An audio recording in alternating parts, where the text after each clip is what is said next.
Presiden Joko Widodo dan pemerintah mengakui telah terjadi banyak pelanggaran hak asasi manusia berat di Indonesia.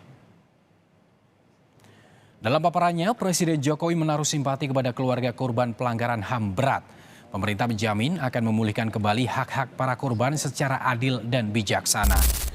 Komnas HAM menduga terjadi pelanggaran HAM dalam bentrok penolakan PSN Rempang Eco City yang terjadi pada tanggal 7 dan 11 September 2023. Hal ini diungkapkan oleh Komisioner Komnas HAM Saurlin P. Siagian pada Jumat 22 September 2023. Halo, selamat datang di podcast Suara Kita.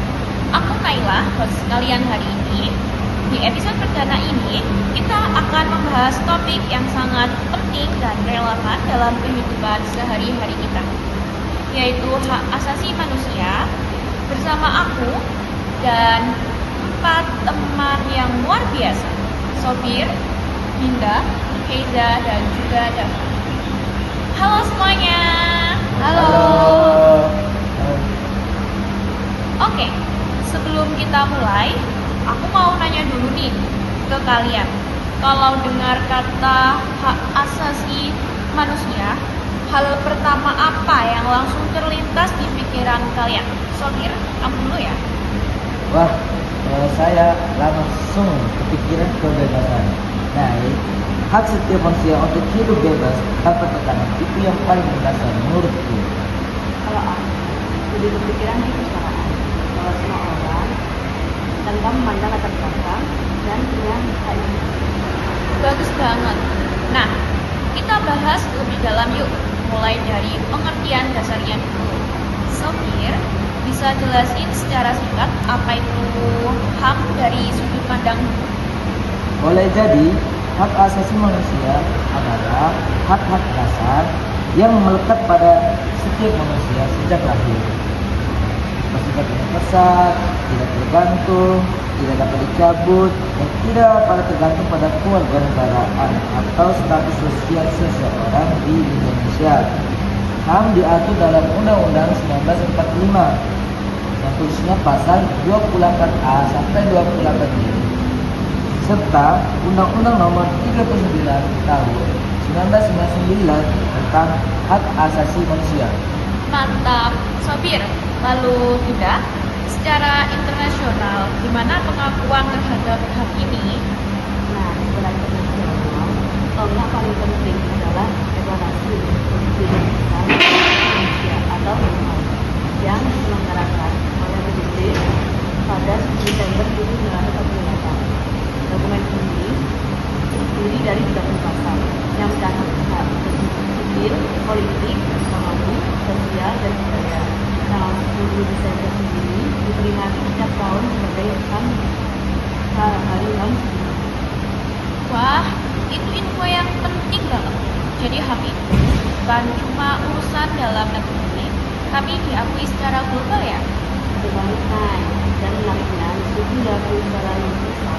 Implementasinya di tiap negara bisa berbeda-beda, tergantung kondisi sosial dan Oke, kita masuk ke topik yang lebih tajam ini. Keiza, kalau kita bicara soal pelanggaran HAM di Indonesia, contoh-contoh apa yang bisa kamu sebutkan? Iya, Nay. Ini topik yang memang perlu kita bahas dengan dulu. Pelanggaran HAM di Indonesia dibagi menjadi dua, yaitu pelanggaran berat dan pelanggaran ringan.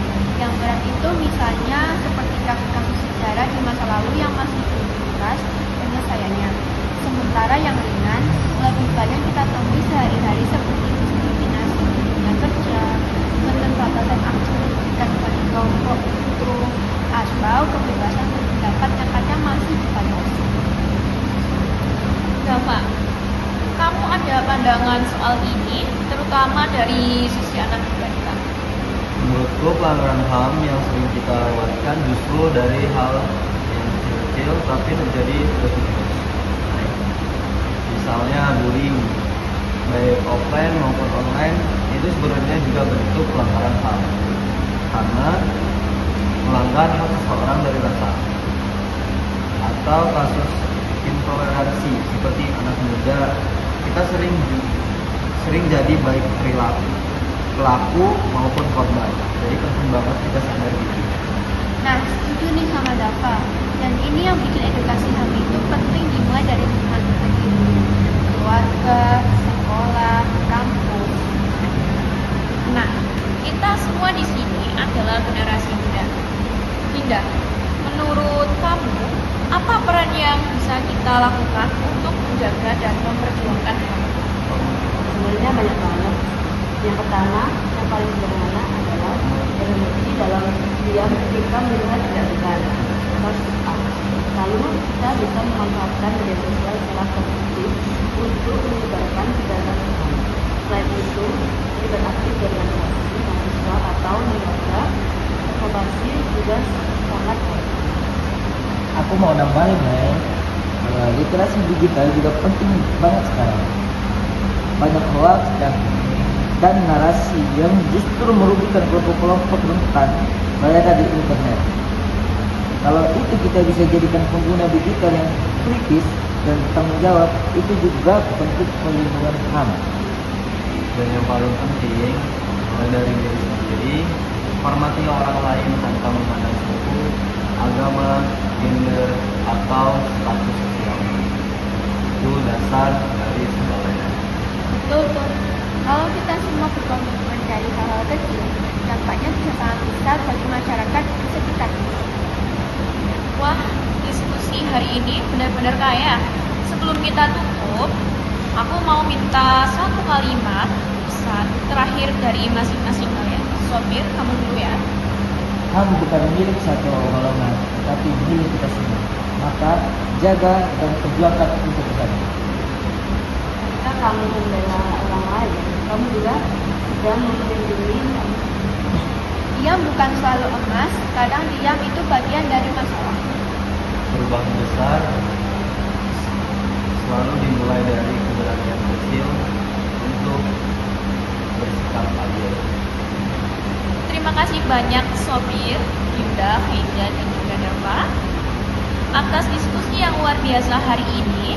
Dan untuk kalian yang mendengarkan, semoga episode ini bisa menginspirasi kita semua untuk terus menjaga dan menghormati hak asasi sesama manusia. Sampai jumpa di episode berikutnya di Suara Kita. Salam hangat.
What's only scream?